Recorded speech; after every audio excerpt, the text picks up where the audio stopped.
Dari Abu Hurairah dari Nabi Shallallahu Alaihi Wasallam sebagaimana hadits tersebut, dan dalam hadisnya Abu Hurairah terdapat kata, "Wahai malaikat maut, engkau adalah bagian dari makhlukku, kuciptakan kamu ketika aku melihatmu, maka matilah, kemudian malaikat maut tidak hidup selamanya."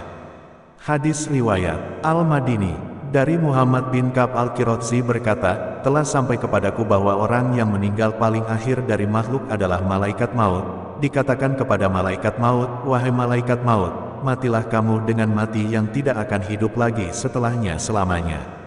Muhammad bin Ka'ab berkata, lalu malaikat maut menjerit dengan jeritan yang jika penduduk langit dan bumi mendengarnya maka mereka meninggal dunia sebab kaget. Kemudian malaikat maut mati, kemudian Allah Ta'ala berfirman, "Kepunyaan siapakah kerajaan pada hari ini? Kepunyaan Allah yang Maha Esa lagi Maha mengalahkan." Quran Surah Al-Mu'min 40-16. Hadis riwayat Ibnu Abid Dunya. Perbanyaklah mengingat-ingat sesuatu yang melenyapkan segala macam kelezatan kematian. Hadis riwayat At-Tirmidzi. Orang yang paling banyak mengingat mati dan paling baik persiapannya untuk kehidupan setelah mati, mereka itulah orang-orang yang cerdas. Tidak ada sesembahan yang berhak disembah kecuali Allah. Sesungguhnya kematian ada masa sekaratnya. Hadis riwayat Al-Bukhari. Setiap yang berjiwa pasti akan merasakan mati, sudah mencukupi bagi orang yang mendengar dan melihat. Alangkah bagusnya ucapan orang yang berkata, "Ingatlah mati, niscaya kau kan peroleh kelegaan, dengan mengingat mati akan pendeklah angan-angan." Suatu hari ada seorang yang bertanya, "Tatkala mengingat surga dan neraka engkau tidak menangis, mengapa engkau menangis ketika melihat perkuburan?"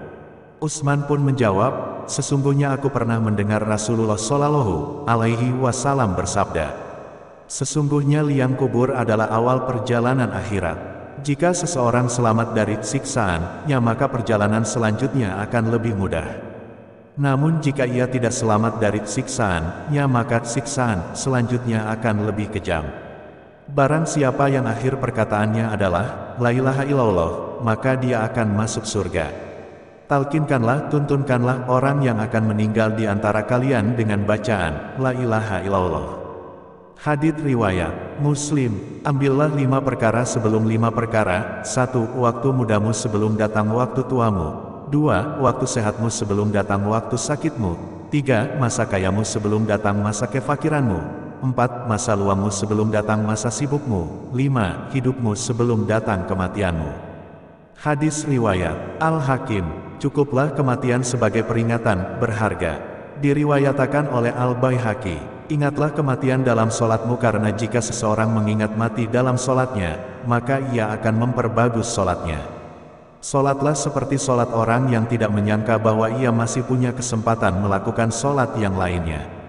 Hati-hatilah dengan perkara yang kelak malah engkau meminta uzur meralatnya karena tidak bisa memenuhinya." Semoga bermanfaat. Assalamualaikum warahmatullahi wabarakatuh.